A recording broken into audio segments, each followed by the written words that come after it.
मुंबईत आज दोन शिवसेनेचे दोन दसरा मेळावे खरं तर होणार आहेत आणि याच निमित्ताने कलानगरच्या सिग्नलला वेगवेगळे खरं तर बॅनर लागल्याचं पाहायला मिळतंय। मी सध्या ज्या ठिकाणी उभी आहे त्या ठिकाणी शिंदे सेनेचं एक मोठं बॅनर लागलेलं आहे, शिवसेनेचा दसरा मेळावा असं मोठं टायटल आहे आणि त्याच्यासोबतच जी टॅगलाईन दिलेली आहे त्याची मात्र जोरदार चर्चा होत आहे।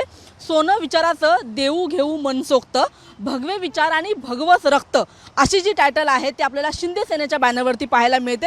तर त्याच्या अगदी बाजूला खरं तर उद्धव ठाकरे यांच्या शिवसेनेचं एक बॅनर लागलेलं आहे आणि त्याच्यावरती सुद्धा एक वेगळी टॅगलाईन आपल्याला पाहायला मिळते, विचार ठाकरेंचा आवाज महाराष्ट्राचा। असे दोन बॅनर, दोन वेगवेगळ्या टॅगलाईन आणि दोन दसरा मेळाव्याचे दोन बॅनर आपल्याला या ठिकाणी पाहायला मिळतात।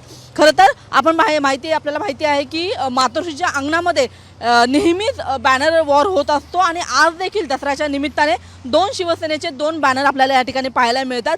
जशा पद्धतीने राज्यामध्ये पूरस्थिती आहे आणि त्याच्यामुळे शिंदेंचा जो दसरा मेळावा आहे तो गोरेगावच्या नेस्को सेंटरमध्ये होणार आहे, तर ठाकरेंचा जो दसरा मेळावा आहे तो दादरच्या शिवाजी पार्क या परिसरामध्ये होणार आहे। आणि त्याच्यासाठी म्हणून आजच्या या दोन्ही दसरा मेळाव्यामध्ये दोन्ही नेते काय बोलतात हे पाहणं अतिशय महत्त्वाचं आहे, कारण की आगामी काळामध्ये स्थानिक स्वराज्य संस्थेच्या निवडणुका आहेत आणि जशा पद्धतीने सध्या महाराष्ट्रावरती एक आसमानी संकट कोसळलेलं आहे। या दोन्ही महत्त्वाचे विषय आहेत आणि या दोन्ही विषयांवरती उद्धव ठाकरे नेमकं काय बोलतात हे पाहणं अतिशय महत्त्वाचं आहे। तसंच एकनाथ शिंदे त्यांच्या भाषणामध्ये शिवसैनिकांना काय कानमंत्र देतात हे देखील पाहणं महत्त्वाचं आहे। मात्र या संपूर्ण परिसरामध्ये आज आपण पाहिलं तर आपल्याला भगवे झेंडे सुद्धा लागल्याचं पाहायला मिळत आहे आणि या सगळ्या झेंड्यावरती आपल्याला धनुष्यबाण पाहायला मिळते।